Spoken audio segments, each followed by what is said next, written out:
Grace and peace to you from the one who believed that one can save one's life by losing it. Amen. They were on their way up to Jerusalem, with Jesus leading the way, and the disciples were astonished, while those who followed were afraid. Again he took the 12 aside and told them what was going to happen to him. "We're going up to Jerusalem," he said, "and the Son of Man will be delivered over to the chief priests and the teachers of the law. They will condemn him to death and will hand him over to the Gentiles, who will mock him and spit on him, flog him and kill him. 3 days later, he will rise." They were on their way to Jerusalem, with Jesus leading the way. Jesus is always leading the way. The plot thickens. Mark's gospel has been described as a passion narrative with a long introduction. A third of Mark's gospel is dedicated to the final week of Jesus in Jerusalem. The narrative is fast-paced. Mark frequently uses the word immediately to create an urgent drive towards the countdown in the big city. 3 times we are presented with a Jesus who explicitly predicts his rejection, death, and resurrection. It is a message for those early Christian communities suffering Rome's persecution. Jesus knows what they are going through. The mood among Jesus' disciples and the bigger group of followers ranges from being amazed to being bewildered, alarmed, or even frightened. There is no one singular response. The Greek verbs cover a range of emotions. These feelings can be all-consuming, mobilize, or paralyze. Arthur Boyd's etching resonates with the ominous atmosphere of Holy Week. We see the despair and outcry at the sight of the crucified Messiah. The one meant to set his people free from Rome's oppression becomes yet another victim of imperial violence. Boyd captures the agony and devastation of Holy Week. The scandal of the cross is at the heart of our faith. Did the historical Jesus know what was coming? It does not take supernatural knowledge to realize that one's resistance to the religious and political status quo carries enormous risks, especially when you march straight into their headquarters. And yet, did Jesus really anticipate his resurrection? The formulaic phrasing and amount of detail sound like an early Christian confession of faith, composed after the events of Good Friday and Easter.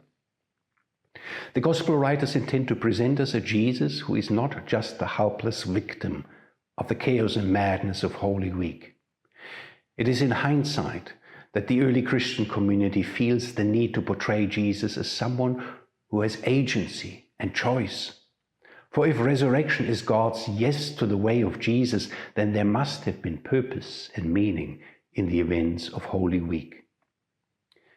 As horrific and meaningless a violent death is in itself, the willingness to risk even one's life in the pursuit of justice and peace can be deeply moving and meaningful. And it has inspired people throughout history to follow in Jesus' footsteps and to accept the possibility of a violent death. The theologian Manfred Jusutis has introduced me to the story of Father Juan Alsina, a Spanish priest.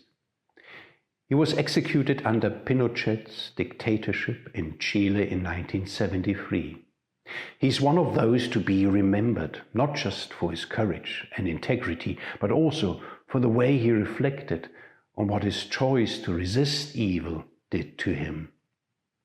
On the night before his arrest, he wrote, "It is very difficult to come to terms with defeat. It is so easy to preach about it.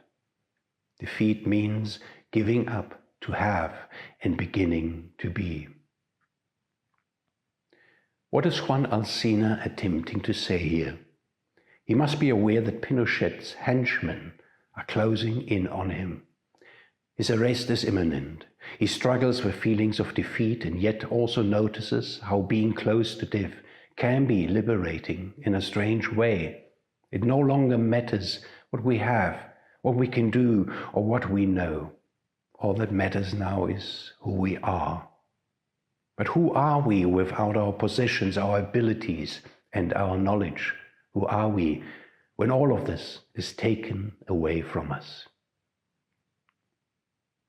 Who are we when we are no longer in control, taken out of our home and community, robbed of the usual comfort and sense of safety? Indeed, it is very difficult to come to terms with defeat. The experience of falling, of going down a stairway without a railing. Erich Fromm wrote a whole book on the difference between to have and to be. They are two modes of existence. In the having mode, we focus on material possessions, greed, and control. In the being mode, we're able to center ourselves on being alive, shared experience, and authentic connection. Do we need to be close to death to be liberated from having to have and discover the freedom to be? Is this the gift of our mortality? For Alcina, even the threat of a violent defeat seems to hold the promise of another mode of existence. We begin to see, feel, and act differently. What was Jesus hoping to achieve in Jerusalem? Was he willing to risk losing everything in order to find out who he was? We know so little about his plans, thoughts, and feelings. Did he expect to witness the dawn of God's kingdom in the city of David? Was he hoping for a non-violent revolution? The disciples were already debating who would be getting the seats of honor at the big banquet, and some were armed. How real was the possibility of radical change? On the night before his arrest, Juan Alcina sat down to write. He needed to gain greater clarity about the choices he had made. Jesus did not write anything down. Here and there we get glimpses of his inner turmoil and the pain of isolation and alienation. We witness the stress and pressure of being misunderstood by his friends and scapegoated by his opponents. In Mark's Gospel, Jesus dies with a cry of utter despair and a sense of being forsaken even by God. The defeat was real, also for his disciples. Is that what remains when we are close to death, the cry of despair? They will condemn him to death and will hand him over to the Gentiles, who will mock him and spit on him, flog him, and kill him. It is no exaggeration to argue that the entire New Testament is also an attempt to come to terms with Jesus' violent death and to find some meaning in it. According to Alcina, such defeat can bring us closer to being. It allows us to receive such defeat as a protest against injustice, a moving sacrifice of love, a gift to humanity, a hint that with God, death will not have the last word. Jesus managed to remain true to himself. He did not betray his own mission and vision. He did this not just for himself, but also for those who put their faith in him. The scandal of the cross makes us shout, "Never again." It exposes the mercilessness of terror and the capacity for evil among those who worship power. But it also reveals God's very own character, a divine passion for peace through justice and not through violence. When we consider the brutal killing of Jesus, we cannot but think of all those who suffered the brutal violence of old and new rulers. I'm thinking of Dietrich Bonhoeffer, Steve Biko, Nokutula Simelane, and Alexei Navalny. I'm also thinking of present whistleblowers and investigative journalists willing to take enormous risks for the sake of truth and freedom.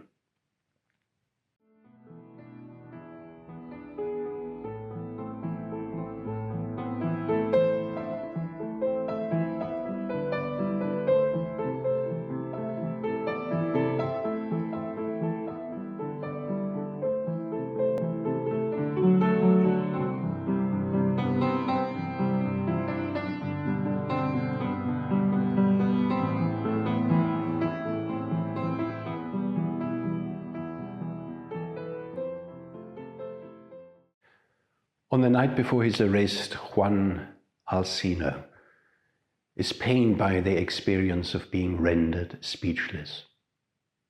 Everything has been different for 2 days now. We can't say anything anymore. We move our lips silently. We long for the dry bread we shared, divided between smiles and smiles.